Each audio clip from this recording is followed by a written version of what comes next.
And welcome back to GTC. Well, next month, the week of August 19th, the best female players in the world of golf will land in Aurora, Ontario at Magna Golf Club to play the CP Women's Canadian Open. Our own Brooke Henderson, she is the defending champion, and last week, our own Bobby Weeks had a chance to catch up with Brooke.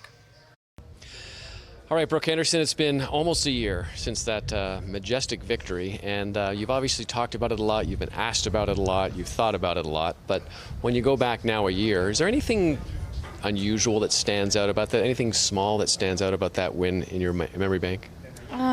To be honest, I think the whole week was just so special.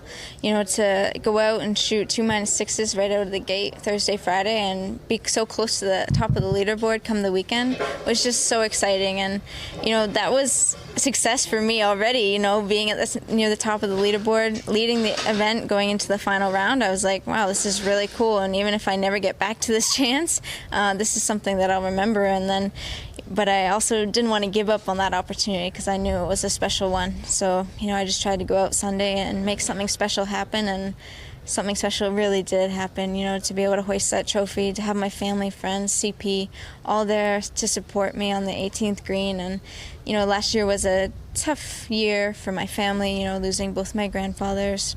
And in Saskatchewan, you know, the Humboldt Broncos with that huge bus disaster, I think it was really special for the province of Saskatchewan to have that really cool victory and to celebrate with all their fans. All right, so a year later, you're coming back to Magna Golf Club, closer to home for you. What do you do for an encore? I know, I've been thinking about that actually, but I'm really excited to be back in Ontario, a little bit closer to home, to be defending champion of our National Open. That sounds really awesome. And, you know, I'm just hopefully come here, get a good strategy the week of, put in some good practice, get the proper rest that I need going into the event, and, you know, hopefully put some good scores up on the board and put myself in a position where I can do something special on Saturday, Sunday. All right, since that time, you've also won twice, 8 and 9, the majestic number 9. Now, when you won number 9, you were talking about being nervous coming down the stretch, and I wanted to ask you, were you nervous because it was just in the situation, you were winning a tournament, or was the 9th victory on your mind? Yeah, definitely on my mind. You know, I love that Meyer LPGA Classic. It's really a special event. You know, I won it in 2017 as well. And it was Father's Day, which made it even a little bit more special. But, you know, just coming down the stretch, I knew there was a ton of players really close to the lead. And if I didn't make par in the last hole, I would have had a 4-way playoff, I guess. So I was just trying to make sure I didn't do anything stupid. And for some reason, you know, I thinking that I was breaking this record and getting my 9th win on the LPGA Tour, which is unreal, I just had more nerves than I normally do, and I wasn't sure what was happening, but I was able to calm them enough to get the job done and make par on 18. You're 21 years old, and you've already broken records that took people their careers to set. Sandra and George and Mike, and I mean, have you ever stopped to wonder why you're able to do that, why you're so good at this age?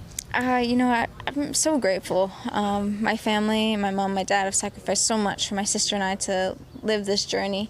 To have my sister by my side every single day is incredible, and we have so much fun together. And I think, you know, there's something special, and I'm just, hopefully I can ride it out as long as I can, you know, win a bunch more times, put myself in contention, be a part of something amazing like CP Has Heart, and be able to give back to the communities and to help young kids like Kyle, who's the child ambassador this year for this event. I think I'm in a really amazing place right now, and I just hope I can keep it going. With the U.S. Open this year, we were talking to Nick Taylor, and he mentioned the fact that he was inspired by you winning that 9th time. Adam Hadwin has said he thinks you're just amazing. Mike Weir talks about it. Sandra Post, I know, mentioned that, you know, she said there was no way that my record was ever going to stand again. When you think about that, when you think about you're the face of this tournament, when you think about the impact you have on lives like the CP Child Ambassador here and all those kind of things, does it ever get a little bit overwhelming? A little bit. It's sort of hard to believe sometimes. You know, I'm just trying to be a better person and a better golfer every single day, and trying to push myself to be the best that I can be. And, you know, I have small goals along the way, and winning tournaments are definitely among those. And, you know, hopefully I can just, like I said, continue on this trend, winning multiple times a year, and putting myself in positions where I can move my Rolex ranking up a little bit, my CME rank, get it close to that #1 spot, and just keep on improving. And I think if I can help inspire the younger generation, that'd be pretty cool too. All right. Congratulations, and we'll see you in August. Cool. Thanks, Bobby.